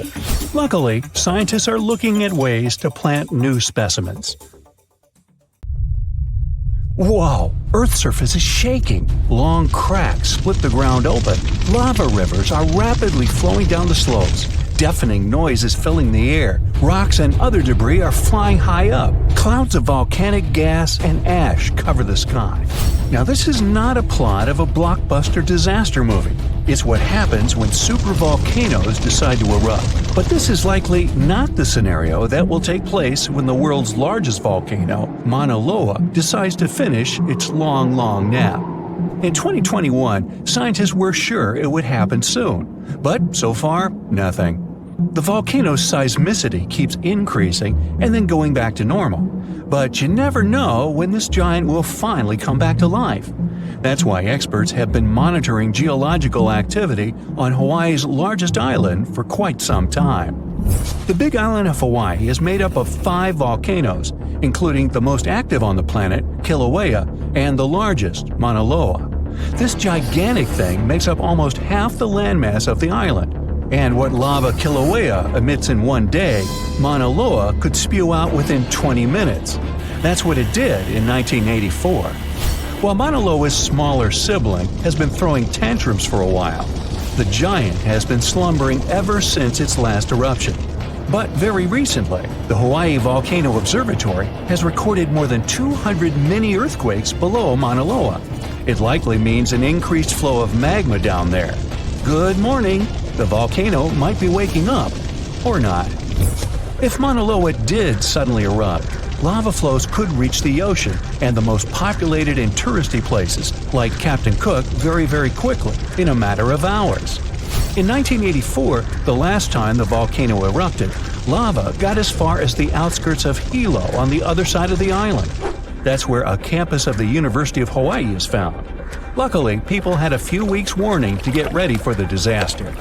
These days, locals have special go bags ready with the most important stuff, including documents and money. Such precautions can come in handy in case of an emergency evacuation. Even though most Mauna Loa eruptions have so far only affected the summit area, several of them sent lava all the way down to the ocean. And you never know how powerful the next eruption will be. Now, what is the highest mountain on Earth? Mount Everest, you say? Well, it depends. From seafloor to the summit, Mauna Loa is 1,000 feet taller than the famous Himalayan peak. The volcano is so big, it makes the Pacific plate it's sitting on literally slump under its weight. Scientists say that when this monster of a volcano erupts, the volume of lava coming out per unit will be life-threatening. Over its recorded history, Mauna Loa has been erupting regularly, almost every 6 years, And even though the last eruption of the volcano occurred about 40 years ago, scientists are certain it'll happen again. Now, remember the scene I showed you at the beginning? Well, you can relax. It's not likely to happen with Mauna Loa. The thing is, big island volcanoes, including Mauna Loa, aren't very volatile. That's because they're shield volcanoes. These volcanoes got such a name because they aren't really very high and resemble a warrior's shield placed flat on the ground. Shield volcanoes get formed by very fluid lava. It travels farther and forms much thinner flows than lava erupted from a stratovolcano, which is conically shaped and tall, like the infamous Krakatoa in Indonesia. So if, or should I say when, Mauna Loa erupts, there probably won't be ash clouds and tons of debris. The most dangerous thing will be lava. Since Mauna Loa is a shield volcano, its lava is extremely fluid and voluminous, which allows it to flow far and fast. Using theoretical vent maps, experts from the Hawaii Volcano Observatory have made charts of possible lava flows. They're kind of worried about earthquakes clustering at high rates. It likely means that lava is on the move under the surface. 500 to 600 earthquakes per day are a serious reason to be on high alert. On the other hand, it doesn't necessarily mean a disaster or inevitable eruption. Around a decade ago, several earthquakes that happened at the same time signaled that something was happening under Mauna Loa. But an eruption didn't occur. Instead, half the volcano shifted a bit to the south. This way, it probably gave more room to magma, so that it had enough space to stay beneath the surface. Now, let's get back to the catastrophic eruption we saw at the beginning of the video. That's what often happens when a supervolcano erupts. Those are volcanoes that have at least once had an eruption with a volcanic explosivity index of 8, which is the largest recorded number on the index. Supervolcanoes are often extremely large, with no cone at all. That's because they're typically the remains of gigantic magma chambers that once flared up, leaving behind a caldera. They're usually found over hot spots. Supervolcanoes can produce super eruptions, and when they do, they blow more than 240 cubic miles of ash, molten rock, and hot gases up into the air. In other words, 4 super eruptions could fill the Grand Canyon to the brim. Supervolcanoes get formed when gigantic volumes of scorching hot magma are trying to escape from deep underground. This magma rises close to the surface but can't break through Earth's crust. That's why a huge pressurized pool of bubbling magma gathers at a depth of only several miles. The pressure keeps growing because more magma is trying to get to the surface until, bam, a super eruption occurs. The most recent super eruption happened in New Zealand. Well, when I say recent, I mean around 26,500 years ago. Nah, I wasn't around then. That's when a supervolcano beneath the surface of Lake Tahoe spewed into the air more than 300 cubic miles of ash and pumice. Imagine 500,000 Great Pyramids of Giza flying up at the same time. That's how incredibly powerful that eruption was. But the most exciting and confusing thing about the eruption was that the Tahoe volcano simply didn't go off like many others. At first, everything was going as usual. More than 200 square miles of magma had built up under the surface, and the pressure was getting higher and higher. But after the rock cracked and the first part of lava rushed out of the crater, something went wrong, and the supervolcano took a break. Only several months later, the disastrous eruption shook the ground, and thousands of tons of lava, rocks, and ash flew high into the atmosphere. But the age of supervolcanoes isn't over. The most infamous of them all is probably the one in Yellowstone National Park. This giant handles at least 3 mega-powerful eruptions, and who knows how many smaller ones. If this monster erupted anywhere as strongly as it did 2.1 million years ago, it would spit out more than 588 cubic miles of red-hot material. You can probably picture it more vividly if I tell you that this volume is comparable to 65 million Capitol rotundas in Washington, D.C. piled together. Wow. Anyway, scientists are sure that Yellowstone doesn't present any danger these days. For an eruption to happen, magma inside must be at least 50% molten. With the Yellowstone caldera, this number is just 5 to 15%. But of course, Yellowstone isn't the only supervolcano on our planet. There's also New Zealand's Tabo you already know about, Japan's Airi Caldera, California's Long Valley, Indonesia's Toba. Any of them can one day produce a super eruption. There are also several so-called supervolcanoes that haven't lived up to this name yet because they've never produced anything like a super eruption. For example, in 1883, Indonesian volcano Krakatoa went off. The power of the eruption tore the volcano's walls open, and cold seawater rushed into its molten insides. The difference in temperature made the volcano blow up with a deafening boom. It was clearly heard 2,000 miles away in Australia. It earned the blast the title of the loudest sound in history. But even though the consequences of this event were truly catastrophic, it still turned out not powerful enough to be called a super eruption. They say nothing is ever lost, and it's true. Let's discover ships frozen in time. The first one is truly fascinating. Here, the Antikythera shipwreck. It's a Greek trading ship from the 1st century BCE. It's located on the east side of the Greek island of Antikythera and at the merging point of the Aegean and Mediterranean seas. Around 2,000 years later, in 1900, a group of Greek sponge divers discovered the wreck. They were going to Tunisia, yet they were forced to find shelter from a storm on a nearby island. Since they couldn't go anywhere due to the storm, they decided to look for sponges until the weather got calmer. One of the divers discovered the shipwreck at depths of around 130 feet. Imagine someone going for a sponge hunt, but getting out to the surface with archaeological treasures. The captain of the sponge boat talked to the Greek officials about what they had found. The officials sent 2 ships to the wreckage. The salvage operation was successful, and discoveries are now in Greece's National Archaeological Museum in Athens. The findings included 3 life-sized marble horses, jewelry, coins, and hundreds of works of art, including a 7-foot-tall colossus statue of Hercules. Among these treasures, Antikythera ephebe, a bronze statue of a young man, caught more attention. Because the ephebe doesn't comply with any familiar iconographic model, and there are no known copies of his type, he held a spherical object in his hand. Scholars have different theories of who that person could be, but they are not in a consensus yet. More than 70 years later, Jacques-Yves Cousteau and his team went to the area and recovered hundreds more artifacts and the remains of 4 people. Interestingly, they discovered a complex set of interlocking gears, capable of predicting the movement of the sun, moon, and several planets. The mechanism can also show the times of solar and lunar eclipses years into the future. Think of this Antikythera mechanism as an early computer calendar. To plan significant events like agricultural activities, religious rituals, and Olympic Games.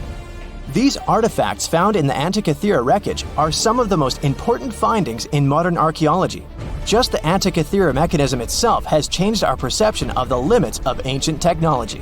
The mechanism has a sophisticated design and was made over 1,000 years ago. After all these amazing discoveries, experts believe that the wreckage site has remained largely unexplored, and is mostly because of its location and the landscape of the seafloor on which the ship rests. The wreck is too deep for scuba divers but too shallow to use something like a submersible. A survey made on the seafloor in 2012 showed evidence of a second wreck about 800 feet to the south. It's clear that this area has a lot to offer humanity. What would happen if those sponge hunters didn't go to the area? Scientists found a shipwreck in Antarctica at the bottom of the Weddell Sea, 107 years after it sank. The name of the ship was Endurance, and it was the lost vessel of Antarctic explorer Sir Ernest Shackleton. Scientists who laid eyes on it decades later say it is among the greatest undiscovered shipwrecks ever. That is why they filmed the whole discovery. The video shows the remains of the Endurance and proves it is still in remarkable condition. It has been sitting in 10,000 feet of water for over a century, yet it looks like it sank very recently. So the story goes like this. The ship was crushed by ice and sank in 1915. Shackleton and his crewmates had to escape by themselves in small lifeboats. From then on, it was all about survival. Shackleton imagined to get his crew to safety. Then, the ship sank. Yes, this is a pretty impressive story. But why did scientists prize this ship? Firstly, Shackleton's Imperial Trans-Antarctic Expedition sailed to make the first land crossing of Antarctica. Yes, the crew was trapped in ice, but the intention was important. Secondly, it's about the challenge itself of finding the shipwreck. The Weddell Sea is almost always covered in thick sea ice. You know, the same ice that made the Endurance sink. Getting near the presumed sinking location is super hard, let alone being able to conduct research. Experts of the modern expedition team foresaw the time when the lowest extent of Antarctic sea ice would come using satellite images. They realized that the weather was in their favor to start an expedition. Dr. John Shears said that they have successfully completed the world's most difficult shipwreck search, fighting against constantly shifting sea ice, blizzards, and temperatures decreasing to -0.4 degrees Fahrenheit. Yeesh, I can't imagine the worst conditions in Antarctica if these conditions are in their favor. Lastly, look at this. It's timbers. They're very much intact. Plus, you can read the ship's name. It's still visible. Marine archaeologist Menson Bound says that this is the finest wooden shipwreck he has ever discovered. He has 50 years of career experience, so I believe the guy. So how come the wood is not rotten? Dr. Michelle Taylor, a deep-sea polar biologist, said that there has been little wood deterioration because the wood-munching animals are not in this forest-free region of Antarctica. Workers of a coal mine in East Serbia discovered 3 shipwrecks that had been there for at least 1,300 years. The largest shipwreck is an ancient Roman fleet. It's around 50 feet long with a flat bottom. It's estimated that the ship could carry a crew of 30 to 35 people. Looking at its hull, you can see the marks of repairs. Wow, this one had a lengthy career. You know, it gives us insight into more than 1,000 years ago. The 2 smaller vessels, on the other hand, match descriptions of boats used by Slavic groups to attack the Roman frontier. These 2 have been discovered under mud and clay in an ancient riverbed. Apparently, in those times, there was a Roman base in a place called Viminacium City. Interestingly, Viminacium was a provincial capital with an estimated 40,000 inhabitants in the 4th century CE. For comparison, it was even larger than Pompeii.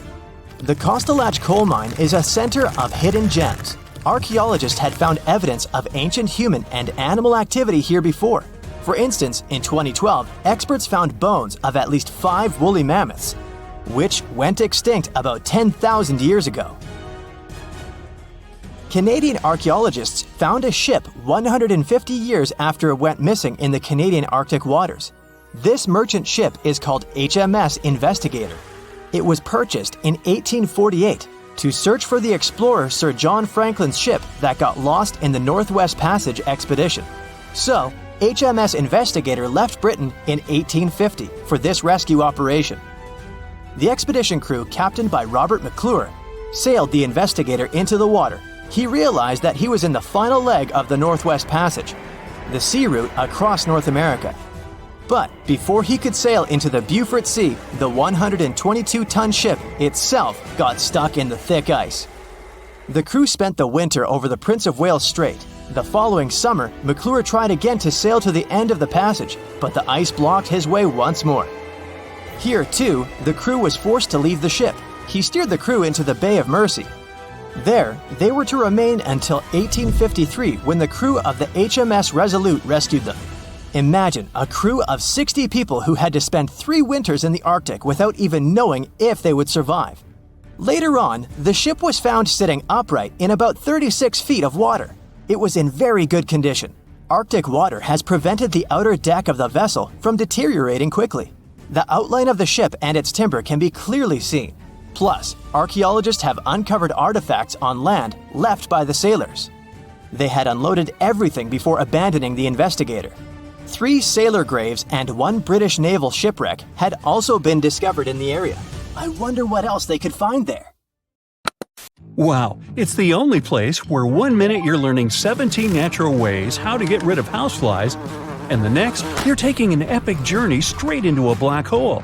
More than 10 billion, with a B, views in total. That's 47 billion minutes watched, or more than 70,000 years. That's all the way back to the Ice Age. No, I wasn't around then. 40,000 videos, hundreds of topics, and most importantly you, a whole 44 million of you. Our viewers. We could populate an entire country if we wanted to. We'd like to continue helping you learn and giving you useful skill improvement tips. Got a thirst for knowledge? We've prepared 4 masterclasses on creating a 2D character animation from scratch, 10 hours of video lessons, practical tasks using professional software, and additional materials that you can use with your own projects. Get the full course now and create your own animated masterpiece.